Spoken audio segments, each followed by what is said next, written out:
হাসিনা জয়ের বিরুদ্ধে গ্রেপ্তারি পরোয়ানা। এদিকে জামায়াতের সঙ্গে দূরত্ব ভারতের জন্য সুযোগ। জানাবো সংস্কার ও নির্বাচন নিয়ে অনিশ্চয়তা দূর হোক নতুন বছরে, বলছেন মঞ্জু। এবং সর্বশেষ জানাবো সায়েন্স ল্যাবে 2 কলেজের শিক্ষার্থীদের সংঘর্ষ নিয়ে যা বলছে পুলিশ। শুনছিলেন সংবাদ শিরোনাম, এবারে বিস্তারিত। হাসিনা জয়ের বিরুদ্ধে গ্রেপ্তারি পরোয়ানা। প্লট বরাদ্দে দুর্নীতির অভিযোগে দুদকের করা পৃথক 2 মামলায় সাবেক প্রধানমন্ত্রী শেখ হাসিনা ও তার ছেলে সজীব ওয়াজেদ জয় সহ 29 জনের বিরুদ্ধে গ্রেপ্তারি পরোয়ানা জারি করেছেন আদালত। ঢাকার মেট্রোপলিটন সিনিয়র স্পেশাল জজ জাকির হোসেন গালিবের আদালত দুদকের দেওয়া চার্জশিট আমলে গ্রহণ করেন। এর মধ্যে এক মামলায় 12 জন এবং অন্য মামলায় 17 জন আসামিরা পলাতক থাকায় আদালত তাদের বিরুদ্ধে গ্রেপ্তারি পরোয়ানা জারি করেছেন। আদালতে দুদকের প্রসিকিউশন বিভাগের সহকারী পরিচালক আমিনুল ইসলাম এ তথ্য নিশ্চিত করেছেন। জামাতের সঙ্গে দূরত্ব ভারতের সঙ্গে সুযোগ। ভারতের দিক থেকে সম্পূর্ণ অন্য একটি কারণেও বিএনপির সঙ্গে দিল্লির এখন একটা সম্পর্ক স্থাপনের ভালো সুযোগ তৈরি হয়েছে। কারণ দীর্ঘদিনের সঙ্গী জামায়াত ইসলামীর সঙ্গে বিএনপির দূরত্ব বাড়ছে। ঢাকায় ভারতের সাবেক হাইকমিশনার রিভা গাঙ্গুলি দাস বলছিলেন, ডেফিনেটলি জামায়াত আর বিএনপির মতবিরোধগুলো এখন খুব স্পষ্ট। ওনাদের একজন বড় নেতা এটাও বলেছেন যে কোনো অ্যালায়েন্স হওয়া সম্ভব না। তো আমি নিশ্চিত যে এই ডেভেলপমেন্টগুলো ভারত সরকার নিজেদের তরফ থেকে খুব সতর্কতার সঙ্গে দেখছে এবং অ্যাসেস করছে। ভারতের পররাষ্ট্র মন্ত্রণালয়ের বাইরে কোনো দেশের অভ্যন্তরীণ রাজনীতিতে হস্তক্ষেপ করার এমনিতেই কোনো কারণ নেই। তবে বাংলাদেশের ক্ষেত্রে পরিস্থিতি অবশ্যই কিছুটা ভিন্ন। ভারতের পররাষ্ট্র সচিব ঢাকায় এসে কোনো এক রাজনৈতিক দলকে নির্বাচনে যোগ দেওয়ার অনুরোধ জানিয়েছেন, এমনও নজির আছে। 2014 সালের নির্বাচনের আগে তখনকার পররাষ্ট্র সচিব সুজাতা সিং ঢাকায় গিয়ে বিএনপি ও জাতীয় পার্টির শীর্ষ নেতৃত্বের সঙ্গে বৈঠক করেছিলেন, যে সফর নিয়ে বিতর্ক কম হয়নি। এরপর থেকে ভারত যদিও প্রকাশ্যে অন্তত বাংলাদেশের ঘরোয়া রাজনীতি থেকে নিজেদের দূরে রাখারই চেষ্টা করে, কিন্তু জামায়াত বা ইসলামপন্থী দলগুলোকে নিয়ে ভারতের আপত্তি একেবারেই কোনো গোপন বিষয় নয়।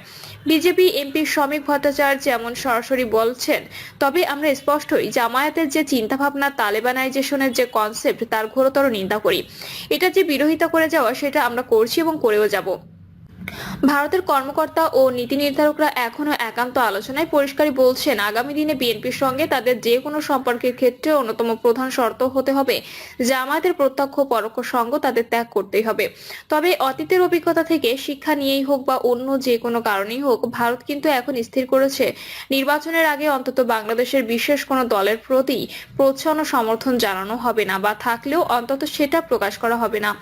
ভারতের পররাষ্ট্র মন্ত্রণালয় বারে বারে বলছে তারা চায় বাংলাদেশে একটি ইনক্লুসিভ ও পার্টিসিপেটরি নির্বাচন, যাতে সব দল ও মতের মানুষ ভোটে লড়াই করার সুযোগ পায়। ভারতের প্রধানমন্ত্রী নরেন্দ্র মোদী ও ব্যাংককে বাংলাদেশের প্রধান উপদেষ্টা মোহাম্মদ ইউনূসের সঙ্গে তার সাম্প্রতিক বৈঠকেও ঠিক এই বিষয়টি উপরেই জোর দিয়েছেন এবং সে দেশে দ্রুত নির্বাচন আয়োজনে একরকম তাগাদা দিয়েছেন। এই মুহূর্তে ভারতের কৌশলটাই হলো বাংলাদেশে যত তাড়াতাড়ি একটি সুষ্ঠু ও অবাধ নির্বাচন আয়োজনের চাপ দেওয়া এবং তাতে যারাই জিতে ক্ষমতায় আসুক তাদের সঙ্গে একটা ওয়ার্কিং রিলেশনশিপ তৈরির পথ প্রস্তুত করে রাখা। এই প্রেক্ষাপটে বিজেপি রাজ্যসভা এমপি শ্রমিক ভট্টাচার্য বলেছেন, আওয়ামী লীগ যখন ক্ষমতায় ছিল তখন স্বাভাবিকভাবেই ভারতের সঙ্গে সম্পর্ক তার বেশি থাকবে। এটাই কাঙ্ক্ষিত ও এটা হওয়া স্বাভাবিক। এখন তাদের যে অভ্যন্তরীণ টানাপোড়েন, তাদের দেশের ভেতরকার যে নিজস্ব ইন্টারনাল ফিউড, এর মধ্যে তো কোনো দেশ হস্তক্ষেপ করতে পারে না এবং সেটা কাম্যও নয়। সেজন্য ভারতও সেক্ষেত্রে ওটা করেনি। এখন নির্বাচনে যারা জিতে আসবে সরকার তাদের সঙ্গে সম্পর্ক রাখবে, তিনি বলেছেন। কিন্তু এর মধ্যে যেটা মাথায় রাখতে হবে, বাংলাদেশের নির্বাচনের আগে কোনো বিশেষ দলের সঙ্গে সম্পর্ক করাটা কূটনৈতিক ক্ষেত্রে খুব একটা সুবিধাজনক নয়। কারণ তাহলে একজন বিগ ব্রাদার পার্শ্ববর্তী একটা ছোট দেশের অভ্যন্তরীণ রাজনীতিতে ঢুকে পড়ছে, এই ভুল বার্তাটা সারা পৃথিবীতে চলে যাবে। বেশ সতর্কতার সুরেই বলেন পশ্চিমবঙ্গ থেকে নির্বাচিত বিজেপির এই পার্লামেন্টারিয়ান। ফলে বাংলাদেশের নির্বাচন শেষ পর্যন্ত যখনই হোক, তার আগে বিএনপির সঙ্গে ভারতের প্রকাশ্য ঘনিষ্ঠতা দেখা যাবে, এই সম্ভাবনা আসলে নেই বললেই চলে। কিন্তু তারপরেও বাংলাদেশের নতুন রাজনৈতিক বাস্তবতা মেনে নিয়ে ভারত যে বিএনপিকে ইতিমধ্যে ভিন্ন চোখে দেখতে শুরু করেছে, তাতেও কোনো ভুল নেই। এখন নির্বাচনে তারা কেমন ফল করে, ভারতের নিরাপত্তাজনিত উদ্যোগের জায়গাগুলো কিভাবে অ্যাড্রেস করে এবং জামায়াত সম্বন্ধে কি মনোভাব নেয়, তার উপরেই নির্ভর করছে এই নতুন সম্পর্কের গতি প্রকৃতি। সংস্কার ও নির্বাচন নিয়ে অনিশ্চয়তা দূর হোক নতুন বছরে, বলছেন মঞ্জু। নববর্ষের ঐক্যতান ফ্যাসিবাদের অবসান প্রতিপাদ্য নিয়ে বাংলা নববর্ষ 1432 উপলক্ষে বর্ষবরণ শোভাযাত্রা করেছে এবি পার্টি।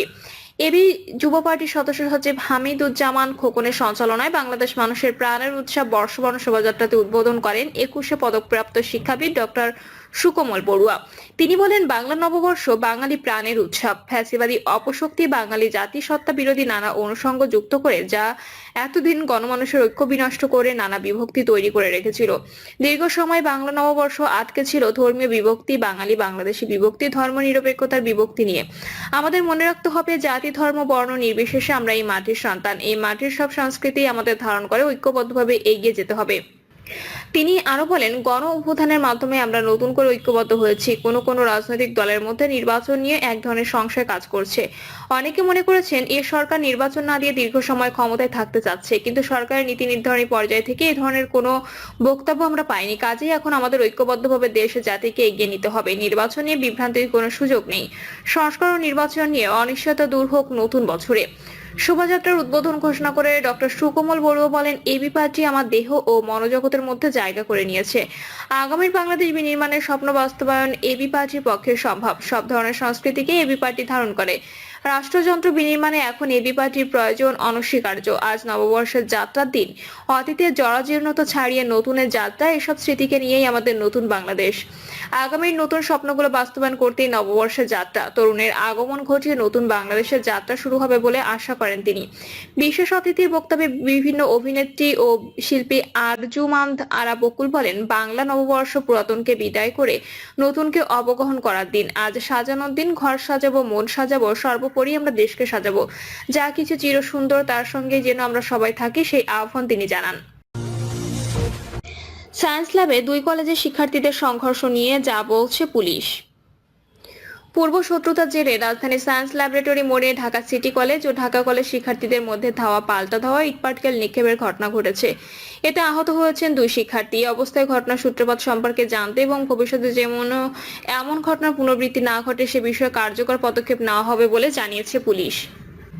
তিনি বলেন, ঘটনা শুরুর প্রকৃত কারণ জানতে সময় লাগবে। তারা কি কারণে এটা করেছে এরা এবং আল্লাহ ছাড়া আর কেউ বলতে পারবে না। আমরা ঘটনার সূত্রপাতের বিষয়টি পরে তদন্ত করে দেখব, তবে এরা মাঝে মধ্যে এই কাজ করে থাকে। বর্তমান পরিস্থিতি নিয়ন্ত্রণে রয়েছে জানিয়ে রমনা ডিসি বলেন, ঘটনার পরে আমরা 2টি ভাগে বিভক্ত হয়ে ঢাকা কলেজের শিক্ষার্থীদের তাদের ক্যাম্পাসে এবং সিটি কলেজ শিক্ষার্থীদের তাদের ক্যাম্পাসে নিয়ে এসেছি। একই সঙ্গে তারা যেন মুখোমুখি না হতে পারে সে ব্যবস্থা গ্রহণ করা হয়েছে। এখন 2 কলেজের শিক্ষার্থীরা ভিতরে ঢুকে গেছে। সংঘর্ষ নিয়ন্ত্রণে স্ব কলেজের শিক্ষকদের ভূমিকার বিষয়ে জানতে চাইলে মাসুম আল বলেন, আজ শিক্ষকদের সহায়তা আমরা পেয়েছি। অনেকে চেষ্টা করেছিলেন তাদের শিক্ষার্থীদের ফিরিয়ে নিতে, তবে শিক্ষক প্রতিনিধিদের সংখ্যা আরো বেশি হলে ভালো হয়। একজন বা কয়েকজন শিক্ষকের পক্ষে এত বড় সংঘর্ষ নিয়ন্ত্রণ করা সম্ভব নয়। তবে ভবিষ্যতে যেন এমন ঘটনার পুনরাবৃত্তি না হয় সে বিষয়ে আমরা কাজ করব। এর আগে আজ দুপুর 12:15টার দিকে 2 কলেজের শিক্ষার্থীদের মধ্যে সংঘর্ষ শুরু হয়। এ সময় উভয় প্রতিষ্ঠানের শিক্ষার্থীদের ইটপাটকেল নিক্ষেপ করতে দেখা যায়। এতে সাময়িকভাবে মিরপুর সড়কে যান চলাচল বন্ধ হয়ে যায়। পরে দুপুর 12টার দিকে ডিএমপির অতিরিক্ত পুলিশ সদস্য ঘটনাস্থলে এসে পরিস্থিতি নিয়ন্ত্রণে আনে। প্রিয় দর্শক, এই ছিল এখনকার সর্বশেষ সংবাদ। আপডেট সব সংবাদ পেতে চ্যানেলটি সাবস্ক্রাইব করে বেল আইকনটি ক্লিক করে রাখুন।